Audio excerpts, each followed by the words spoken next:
Welcome to Mock the Mock, where I take a look at someone else's mock draft and I'll mock it, give you my views, thoughts, and opinions. I got a great one for you. Special thanks to our friends over at Odds Jam. More on them a little bit later, but we're heading over to the draft wire, taking a look at Jeff Risdon and his mock draft. So let's go ahead, get into the nitty gritty. New Orleans Saints are going to be the first pick here, and they're going Fernando Mendoza, quarterback out of Indiana. And Mendoza and Lenore Sellers are probably going to be favorites to be the first overall pick. Is quarterback position. That's just what happens.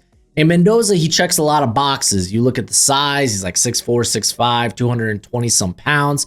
So he checks a lot of the boxes. He's got a solid arm. He just faced adversity in the Iowa game, and he looked good.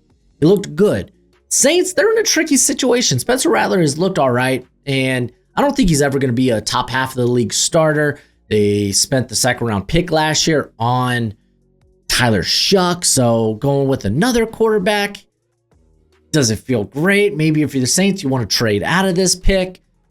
Regardless, if you're picking first overall and there's a quarterback worth a top 15 pick, you're probably going to take that guy at 1.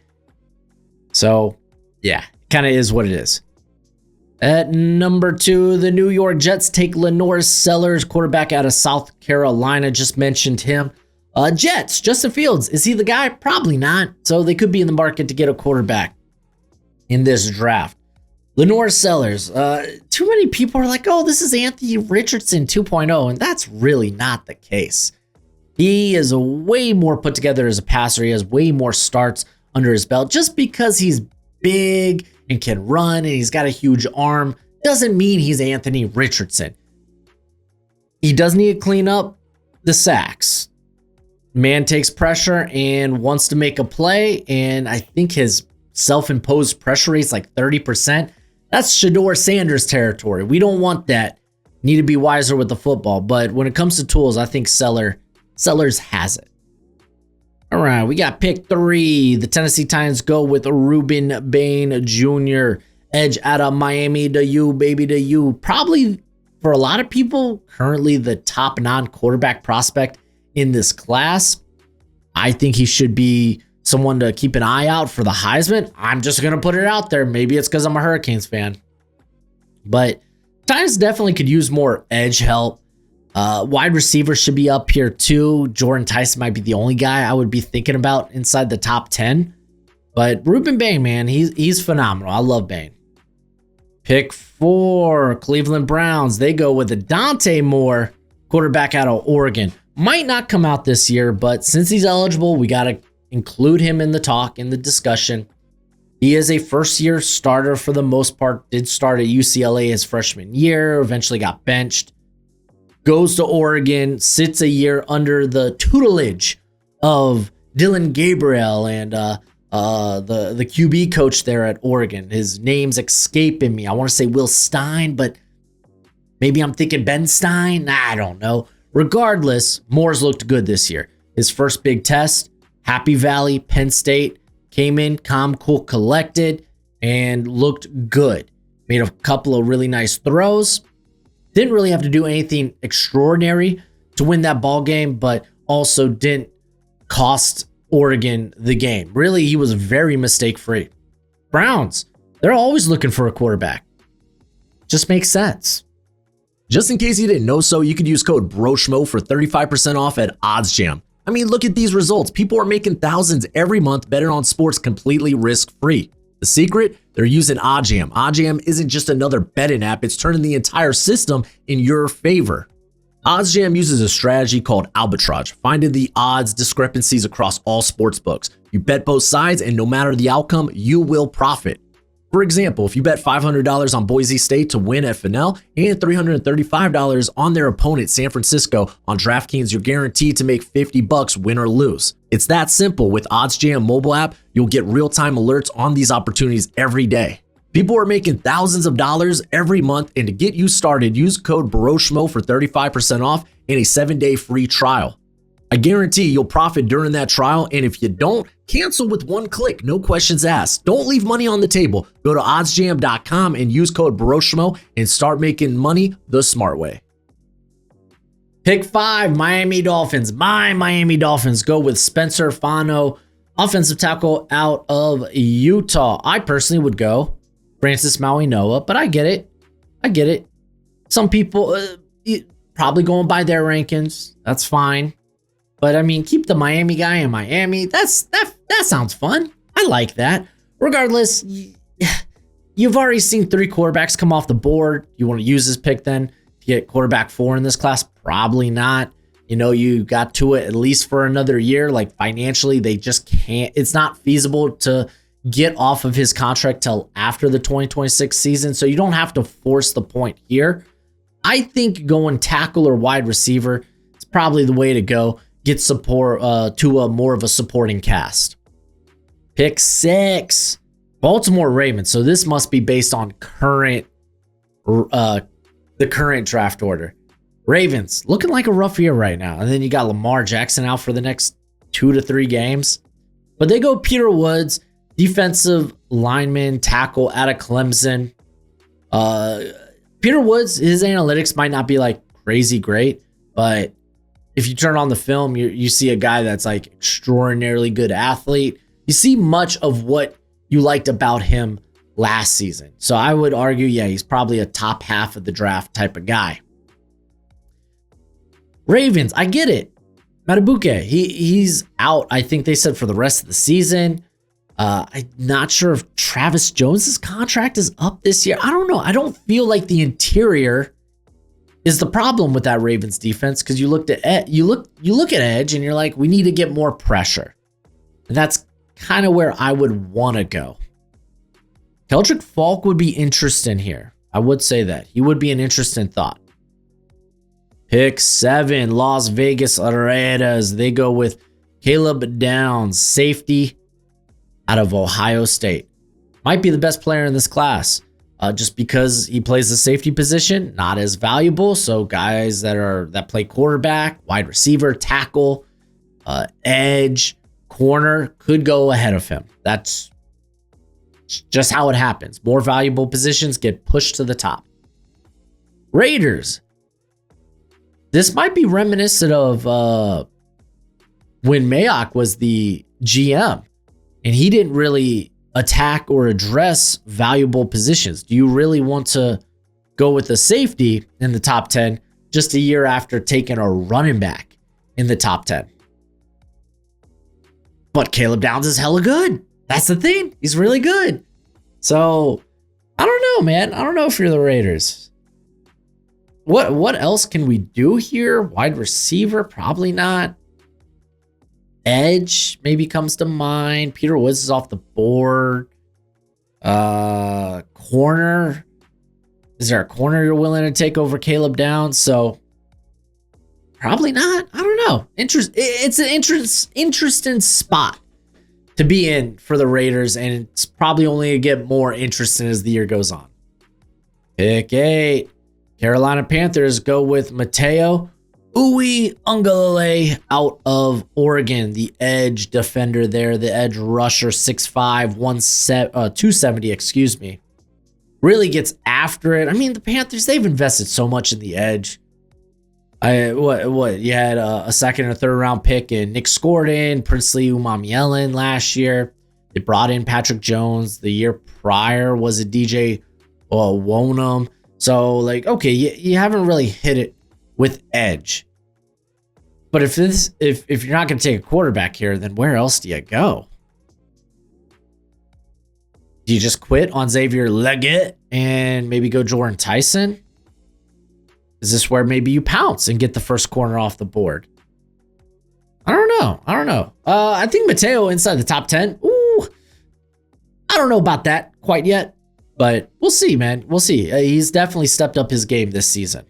We love the NFL draft, and now my draft guide is available for purchase. It comes with over 500 player backgrounds and close to 300 player evals. It updates throughout the whole draft cycle. So when I add a new eval or I change my rankings, you're going to be the first to know. It's going to have all the pro day and combine numbers along with analytics. And it's a Google spreadsheet for right now. So you have to include your email with the purchase. But we will be switching over to a website at the end of the year. And if you get it now, it's going to be cheaper now than it will be later. It's a great way to support the channel, and as always, much appreciated, much obliged. Pick 9, New York Giants go with Francis Maui Noah, offensive tackle out of the U, baby, the U. This will probably be my OT1 when I do my midseason offensive tackle rankings. He's played phenomenal. He's going to have a good test coming up against Florida State this weekend, but he's knocked it out of the park. You look at the Giants, you're like, okay, how can we help Jackson Dart solidify the offensive line? Maybe move on from Illuminor, who's honestly playing all right, though. You don't even have to move on from Illuminor. You could just be really good depth. And honestly, you could probably just kick him into guard, really. But yeah, I like the pick of Maui Noah here. Pick 10, Houston Texans go with Jennings Dunker, offensive lineman out of Iowa. So if you're picking in the top 10, I would preferably not want to go take a guard. And make no mistake, Dunker might be playing right tackle right now. He is a guard in the NFL. He just is. He's playing really good. That whole Iowa offensive line is playing well, and they always have a good offensive line year after year. Texans might be more ideal just to move back. I mean, what else do you do here? Do you go maybe... do you hit the Jeremiah Love button? Because he's RB1. It's not even close. Interesting. Very interesting. Pick 11, Dallas Cowboys. They go with Jordan Tyson, wide receiver out of Arizona State. To me, he's wide receiver 1, and it's not close. Pickens will be a free agent after the year, but he's playing well. Maybe they bring him back. How much will that cost, though? Kind of got to factor that in. Maybe you address the defense. Defense has just been kind of a hot mess. Do you go after another edge player here? Keldrick Folk could be in consideration. Maybe you go with some of the guys that are just very explosive, even if they have limited length. Maybe a David Bailey out of Texas Tech, or a Cassius Howe out of Texas A&M. Maybe even throw R. Mason Thomas out of Oklahoma into that ring. But maybe you focus on those guys at the back end. I think corner, we haven't seen a corner come off the board, but I get it. Tyson, to me, is a top 10 player in the class. It's hard to pass on that. Pick 12, New England Patriots go with TJ Parker, edge out of Clemson. He's playing all right. Yeah, I think he's just got a very high floor. You were kind of hoping to see more of a ceiling from him this year, but maybe he's just not that guy. Maybe he is a Robin to someone's Batman, which would be the case with Harold Landry there. Mike Vrabel probably wants to go defense. He was like, hey, we went offensive heavy. I'm a defensive guy. Let's get some defensive players up in here. So I buy that from the at least for the Patriots pick. Pick 13. Denver Broncos go with, here we go. Chris Brazzell, wide receiver out of Tennessee. So I need to go back. I've only watched the Georgia game, but apparently he had a good game against Mississippi State. But I haven't really sat down and watched him for the sake of an eval yet. I've kind of pushed wide receivers back as I'm starting to touch up all my rankings. I've already done quarterback, running back, tight end, and defensive interior. And I'll probably maybe go to corner. So wide receivers kind of on the back burner when I get to those midseason rankings. If you have the draft guide, you probably already know that. But grabbing another playmaker for Bo Nix makes a lot of sense to me. I mean, this is a Denver Bronco team where it's like, man, they got a lot of talent everywhere. I mean, where do you really go? Go get somebody. I think they'll probably be drafting closer to 20 when it's all said and done. We'll see. I think they have a reasonable schedule after the next few weeks, but linebacker, tight end, those are less valuable positions, and I'd rather be picking closer to 20 if I'm going to take one of those. And then at pick 14, it's the Los Angeles Rams. This is via the Atlanta Falcons, and they go Mansour Delane, corner out of LSU, having a phenomenal game, nasty hitter. I remember watching him from last year because he was a guy that I actually watched in 2023. I was thinking he might take the next step. Kind of had a down year at Virginia Tech in 2024. I was like, maybe he is just kind of a slot guy in the NFL. But if he goes to the Rams here, definitely could. Let me backtrack. He's got the physicality to play on the outside. It's not like he's terribly undersized. He's not. He just doesn't. I don't think he checks enough boxes to be corner one in this class. But we'll see. We'll find out.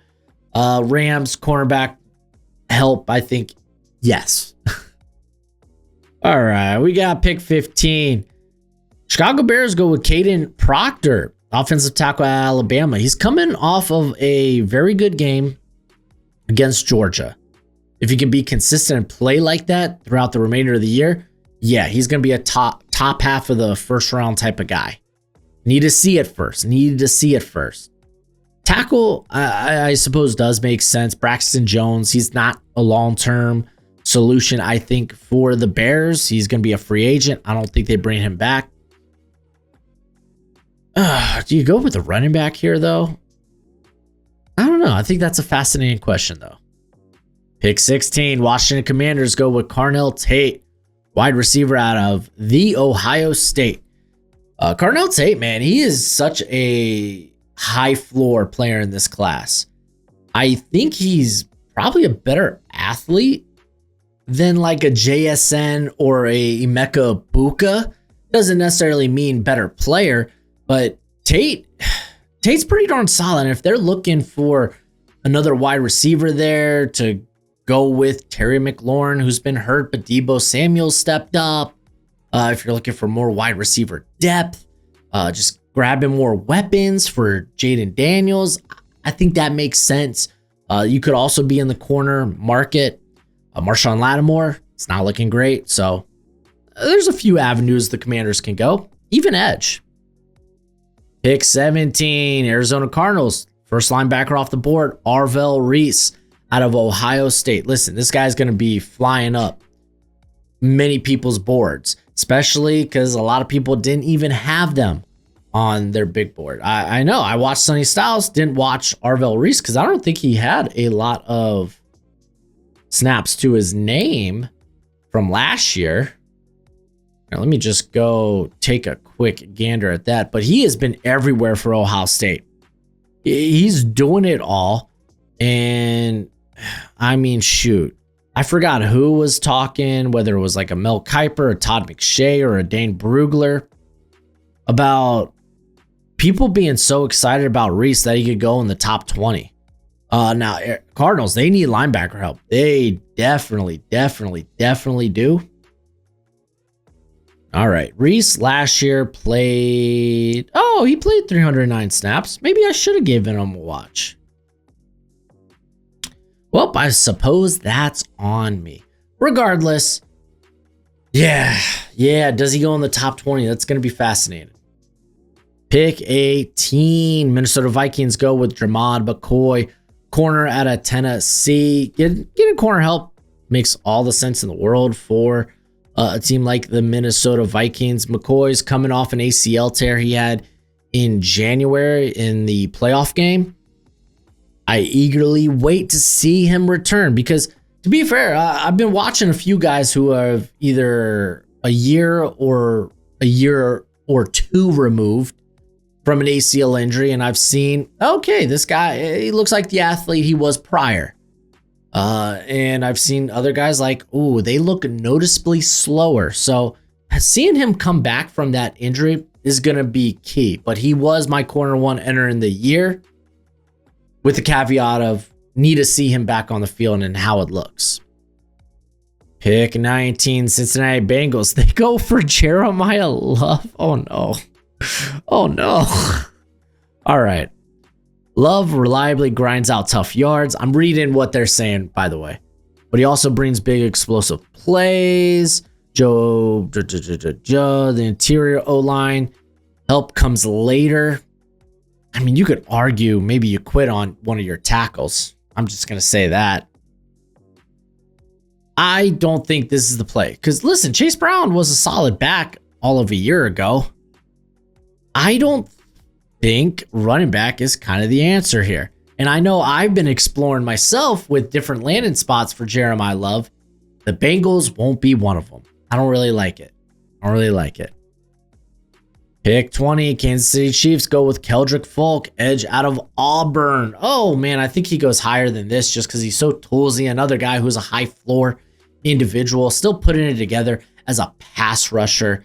And, man, this is your Steve Spagnuolo type of player. Big, thick edge player. Golly. Can you imagine him on the same line as a George Karlaftis and a Chris Jones? That's just scary. Pick 21. Dallas Cowboys. This is via the Green Bay Packers, and they go Caleb Banks, defensive tackle out of Florida. Listen, I need to see Banks on the field. He is coming off, I think it's a foot injury, caused him to miss the first couple of games, then he re-aggravated it in the LSU game. He's already an older prospect. I kind of want to see him on the field. I don't have him as a first rounder. Just going to say that. Pick 22, the Cleveland Browns select Mekhi Lemon, wide receiver out of USC, and this is via the Jacksonville Jaguars. I've seen a lot of you Browns fans in the mock draft comment section. Y'all want a wide receiver. Well, luckily you have 2 first-round picks. One probably should be used on quarterback. I don't know. Dylan Gabriel started this week, though. So we're going to learn more about what the future at quarterback could hold for the Browns. But until it looks promising, you're still probably going to see a quarterback taken in the top 10 and then maybe a wide receiver somewhere down the line. I think that just makes a lot of sense. Also, y'all's offensive line needs help too. You're going to be losing a lot of those guys. I'm just saying. Pick 23, Seattle Seahawks go with Keith Abney, corner out of Arizona State. Get this guy more love because he is like the smoothest athlete. And he does nothing but lock down and make plays on the ball. Seahawks, yeah, you need another corner there on the outside. When Josh Jobe is out playing, Reek Woolen, yeah, it's in trouble. Apparently he's being shopped now. But Abney, man, is a stud. I like Abney a lot. Pick 24, Garrett Nussmeier, QB out of LSU, going to the Los Angeles Rams. No John Mateer, which... that's interesting. There's still some more draft left to be had here. Maybe he makes an appearance, but I think if you're going to say, if you're going to have him eligible, if you're going to have Dante Moore as eligible for a mock draft, I think Mateer deserves to be as well. Maybe they don't see Mateer as a round 1 quarterback.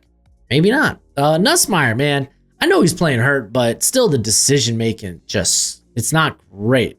Some of the throws he's forcing is making me want to put my head through a wall. I wouldn't take this guy in the first round. He's, to me, yeah, still worth top 50, and I would consider him early second round at this point, but I don't think he's putting up the tape worthy of a first rounder or that warrants a first round selection. Pick 25, Tampa Bay Buccaneers go with Dennis Sutton, edge out of Penn State, coming off a really good game himself in that Oregon matchup. I just talked about him on the stock report.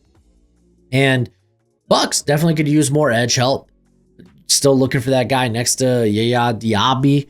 Actually, how has that edge room been faring this year? I'm going to take a quick look. Because I know Hassan Reddick, I think he missed last game with a concussion or something. But I want to look at the pass rush specifically. As right now, okay. Like, Diaby might be a Robin to someone's Batman. 15% pass rush win rate, still pretty darn good. Maybe you get the power guy in there because Diaby, man, that dude can fly. But getting Dennis Sutton, I mean, yeah, he's a powerful dude. Very, very strong. Good first step. Not as flexible, might not be able to corner all the time, though, which is fine. which is fine. Pick 26, Indianapolis Colts go with Sonny Styles, linebacker out of Ohio State. If I'm drafting for the Colts, I want a corner. I want an edge. To me, it's not linebacker. That's not the answer for me. I'm looking for one of these valuable positions because I need these guys to step up. Like, again, going to the Colts. Let's take a look at their edge room. As it's not getting a lot of pressure. They're all these guys are. Oh man, yeah. Currently, their most disruptive edge player, 12% pass rush win rate. Tyquan Lewis. What's Leon? Oh, never mind. My bad. I totally missed Liatu Latu. 30% pass rush win rate. You get it. Let's find him a running mate. How did I miss that? He's there at the top. I just totally passed him. Golly, you have yourself a year, Liatu Latu. But then you look at the corner position and, okay, Kenny Moore, he's banged up. And that's fine, but he's on the wrong age. He's on the wrong side of 30. Ward, great pickup. He's playing good football. 3 pass breakups thus far this year. Xavier Howard, you gotta find someone next to Ward. So corner, edge, those are the things that come to my mind. Maybe even if you want to go to the interior, I just don't know if there's a guy that warrants that type of selection. Pick 27, Pittsburgh Steelers go with Avion Terrell, corner out of Clemson. Steelers fans, I know, hey, quarterback, we got Aaron Rodgers for 1 year. Maybe, I don't know, maybe he's feeling good. He comes back for another year. However, there would have to be a quarterback available. I think Mateer's still on the board, so he would be definitely a guy I consider here. Maybe they don't see it that way. Corner, yeah, man, getting someone that can play there with Joey Porter and Ramsey and just having depth at corner. Listen, Slay, he's there for a year. He's there for a cup of tea. So, yeah, I feel like the Steelers have always kind of had questionable cornerback room. Terrell, very feisty. I know he's part of that underwhelming Clemson team, but he's playing good football. He's not going to be made for every system just because I just get more slot vibes than actually play on the outside. He's got limited size as well, but he's feisty. Pick 28, Detroit Lions. They go with Caleb Lomu, tackle out of Utah. Taylor Decker, man. I think they could get off his deal after this season if they want to, or even if they don't. Just start to develop that heir apparent, get younger in the trenches. Lomu checks a lot of boxes. I think he has top 10 potential. I don't know if we will see that this year, but best believe if he ends up returning for the 2027 NFL draft, probably going to be a top 10 player. Pick 29, Chargers. They go with David Bailey, edge out of Texas Tech. Yes, give this team more edge help. 100% agree. I love David Bailey. Pick 30, San Francisco 49ers go with Denzel Boston. Now, the thing is, the Niners, they have quality wide receivers. None of them are healthy. That's just the thing. Just this week. Ricky Parcell and Jawan Jennings, they're going to be out this upcoming game, along with Brock Purdy. I don't know what it is with San Fran. Never stay healthy. If you are a Christian McCaffrey fantasy owner, you must be terrified right now. Regardless, Denzel Boston's nice. He's more like top 50 for me. I'm going to have to go back, watch some of the film. Again, get back to these wide receivers. I liked him coming into the year. Think he's got a little bit more speed. He's not just this jump ball guy, big body jump ball guy. He can actually create separation down the field. He would be something radically different than what they currently have on the roster. That's always a plus. Pick 31, Buffalo Bills go with Connor Lew.